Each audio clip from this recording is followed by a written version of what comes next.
What's up, Buffalo Bills fans? And a very positive and feel good Monday for a lot of us Bills fans to have watched what we did yesterday. First preseason game. It was a lot of positive things coming out of that game, and some few things that a lot of fans want to tag as already controversial, but I don't think are really much of a story other than the latter, positive. I think Jeff Toole and EJ Manuel's play yesterday was very positive in both ways. The only person that I think has to be a little worried is Kevin Kolb, and I'll talk about that in a minute. But before I talk about the game, we all watched it. It was terribly commentated. The commentary and the announcing on that game was the worst I've ever seen in my life. They consistently got guys' names wrong, called guys by the, the wrong number, the wrong team. They didn't even get, it was a Colts broadcast and they didn't even get their own players right. It was just wow. Who do those guys know to have those jobs still? I have no idea. It was pretty ugly. I don't even think they looked at their press guides before they watched the game. They just sat down, oh, preseason game, whatever. I don't. It was just amateur hour on during that broadcast. But the game, EJ looked good when he had to in the 2 minute drive. And like I've said before, the NFL is so situational now, whether it's third down offense or defense, red zone offense or defense. It's just a situational game through and through. And you have to be able to succeed in those situations in order to win and win consistently. Because if you don't, we all know what happens, and we've been watching that for a long time as a Bills fan base. And he did it when he had to yesterday. Granted, again, it was his first game, his first time in an NFL situation, against a team in another jersey, and he did well. And Tool just did, a little better. That's just the way it worked yesterday. It was again a positive situation, a situation where I think, well, maybe you got two young quarterbacks who can play in this league, and I think for a team, a franchise, and a fan base that has had such stagnant, stale play at the most important position in the game, it's nothing but a positive thing, and I'm really excited about it. It's going to be very interesting on Friday to see what happens, and who plays and how much they play or who doesn't play. That'll be interesting. And but back to the game, that all three phases looked great. I mean, the defense did what they had to when they needed to.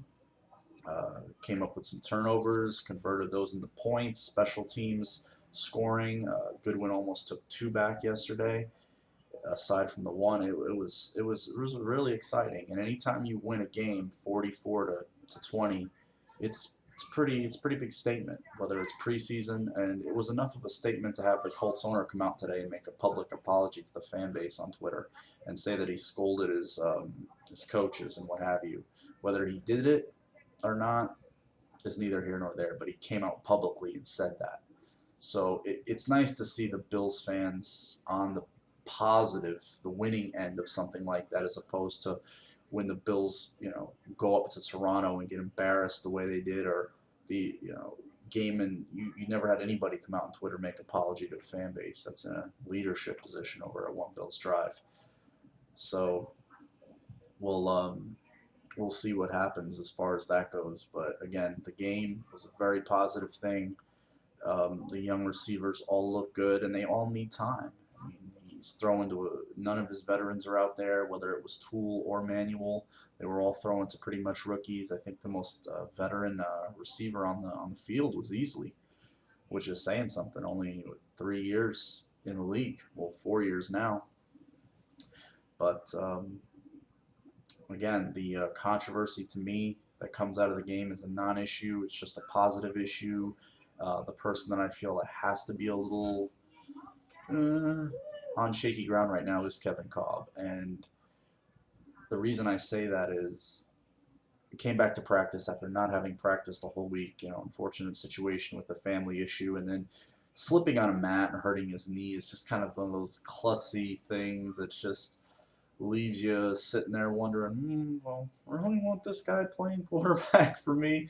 And, you know, let's be honest, Bills fans. I mean, Kevin Kolb, really, it's kind of like, to me, it's the same thing as, there's certain segment of Bills fans who wanted to see Fitzpatrick get another shot with the new coaching staff and the new regime. I mean, really, come on with the Kevin Kolb thing. I mean, I comment all the time on BuffaloBills.com, and I get a lot. I mean, the one comment I got in terms of was the second day of training camp, and I just simply said that, Kolb looked like he was playing himself out of the job. And the defenders came out and said, "Oh well, Kolb's facing these exotic blitzes, and that he's whatever." I mean, 6, 7 years, you think you might have seen a lot. I don't know how exotic can they get. Really, a blitz is a blitz. It's either an overload blitz, a blitz from the edges, or the one that's coming right up the middle. That's it. What are we talking about? A blitz that happens in a beach with palm trees? That's exotic. I mean, sometimes football speak gets me a little nauseous. It's just a little too a little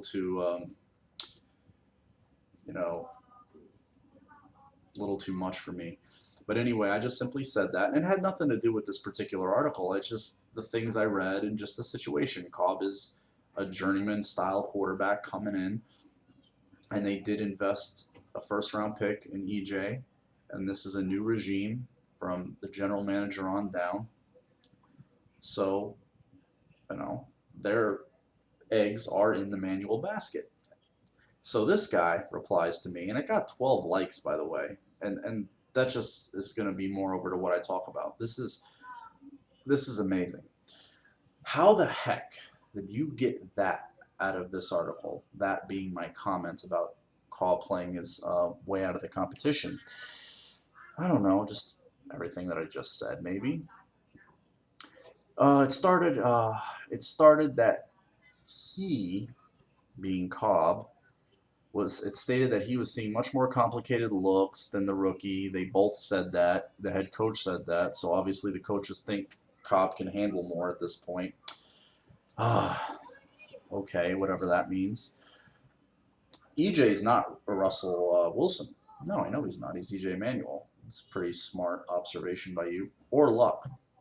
No, he's not him either. I know what he means by that, by the way, but I'm just being a smart ass. If he starts now, it will not work well for Buffalo. No, this guy's a psychic. He knows it won't work well. He needs some on the sideline experience. Gain a lot of experience on the sidelines. Just as much as me and you watching the games. A ton. It has nothing to do with his talents, because he watched from a really close vantage point is why he would end up being good, because he was watching Kevin Kolb play quarterback. Keep that in mind, because Kevin Kolb is a resume of success in this league, and almost unparalleled. Remember that. I hope Kolb wins the starting position. He hopes Kolb wins the starting position, so he can show haters like you being me, because I hate Kevin Kolb, because like I said, he's had so much success in this league, that he is actually a very capable quarterback. If he had this is the excuse part, because this is what we all did as Bills fans until we just didn't want to accept that they just sucked. Lossman, Edwards, they sucked. We gave them excuses. This is Kolb's built-in excuse for why he's not a good quarterback. If he had an offensive line to play behind at any point during his career, I do recall Philly having a pretty good offensive line while he was there, by the way. Just saying. He would have shown to be a very capable quarterback, and by far, best option to win this year. Holy shit. What has this guy been watching? How about when Arizona's offensive line was completely healthy and he lost his job to John Skelton last preseason? Was he watching that? Does he watch Kevin Kolb play quarterback at all? He's got a losing record in the NFL. He's got, below 60% completion percentage. You notice they never mention the fact he was throwing to arguably one of the best wide receivers in the NFL. Never hear that he had Larry Fitzgerald to throw to. No. You know why? Because that takes away from the argument. You can't the spin doctor thing doesn't work with that, so you got to put it on the offensive line. But I'll tell you a fallacy about the Buffalo Bills. They don't have a great offensive line. They might not even have a good offensive line. They have an average to slightly above average offensive line, and that's been proven.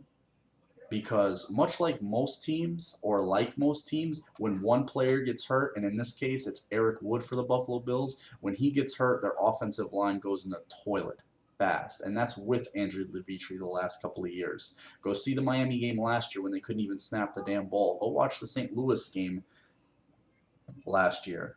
Great offensive line displays. Minus Eric Wood and the rest of the great Buffalo Bills offensive line. So please, just stop with that stuff. And I have nothing against Kevin Kolb, but I'm sorry. I've watched enough journeyman quarterbacks in my time, and that kind of yesteryear thinking, throwing him in there as a starter, hell, even keeping him on as a backup if Tool outplays him, is the kind of thinking that would keep the Bills from even starting a rookie. And I think the Bills have had enough old school thinking in the last, I don't know, decade plus to last a lifetime, and it's gotten them nowhere. What is being safe or being, you know, conformist done for the Bills? Carrying a veteran quarterback or having a rookie quarterback backup, it's old school, and it probably or might not work anymore. Because you know what? You're comfortable enough having a rookie start for you, but you're scared to have a backup rookie? That makes no sense. Makes no sense. You're okay having this rookie start for you, but ooh, I'm scared to have Tool to be the backup. Why? I mean, where's the logic in that argument? I don't get it. But I've rambled on enough, Bills fans. I thought that it was just a rather interesting argument that's gonna continue all the way till Marone names a starter. And the quarterback should always be the focal point, but as long as it's a positive and not be turned into a negative. And I think that Tool, even though my video was largely negative, I mean, Tool and Manuel is a positive thing. And I think if they continue to both play well and match your rate, it's a good problem to have, especially at the quarterback position, because, again, such futility, such just blah at quarterback for the Bills has just been too much for any of us to take. And I think we're all shell-shocked as a fan base and just need to see some winning and need to see some sort of, positive sign that this thing is trending upward, as opposed to either just flatlining or just going in the toilet. All right, Bills fans, you have a good rest of the week. Appreciate you watching, following, subscribing, commenting, all that stuff. I appreciate it. And take care.